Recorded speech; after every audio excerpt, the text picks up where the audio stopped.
La tristesse et la colère, près d'une semaine après la découverte du corps de Léo, 14 ans, ici à Sablons. Une cinquantaine de proches est venue lui rendre hommage ce matin sur les berges du Rhône, la même où vendredi dernier, le jeune garçon d'origine serbe a été découvert égorgé. Aujourd'hui, c'est très dur de se dire qu'il a été victime de ces gens qui l'ont emmené ici, dans une voiture pour l'égorger et le jeter dans le Rhône. D'après moi, ils l'ont drogué. 3 de ses amis âgés de 18 à 28 ans, originaires de Condrieu, une commune voisine, ont été incarcérés. Les circonstances du drame restent encore floues. Affaire de cœur ou règlement de compte, la famille veut aujourd'hui faire toute la lumière sur ce drame. Je ne peux plus vivre en me disant que mon fils n'est plus là. Il avait juste dit qu'il avait rendez-vous chez un ami et il n'est plus jamais revenu. Mais maintenant, on veut que ces individus soient jugés correctement, qu'ils passent leur vie en prison, parce que mon fils ne reviendra plus jamais. Après plusieurs analyses, le corps du jeune Léo sera rendu dans les jours qui viennent à sa famille. Les obsèques devraient ensuite se tenir en Serbie.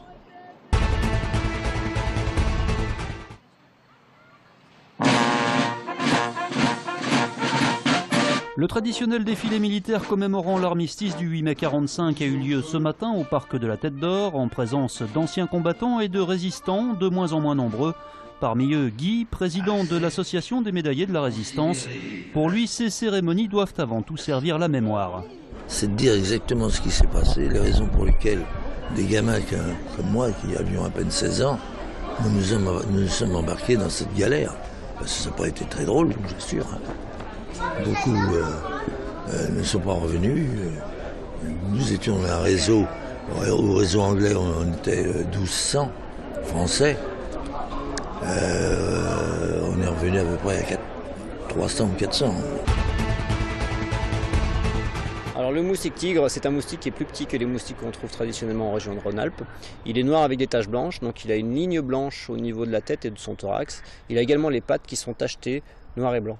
La chasse au tigre est ouverte. Ce moustique, qui peut être vecteur de maladies comme la dengue ou le chikungunya, est dans le collimateur des autorités sanitaires.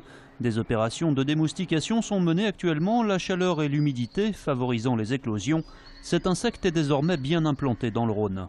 C'est la première année où effectivement il est constaté que le moustique est définitivement implanté. On pense que de toute façon l'évolution climatique joue un rôle dans la progression de ce moustique, puisque il est implanté dans le sud de la France depuis 2006 et petit à petit il colonise. Le moustique tigre est présent aussi en zone urbaine, alors pour éviter sa prolifération, il faut prendre quelques précautions. C'est éviter de la stagnation des eaux au niveau des habitations, notamment tout ce qui est système de recueil d'eau pluviale pour arroser le jardin. Je pense notamment à tout ce qui est bidon, citerne.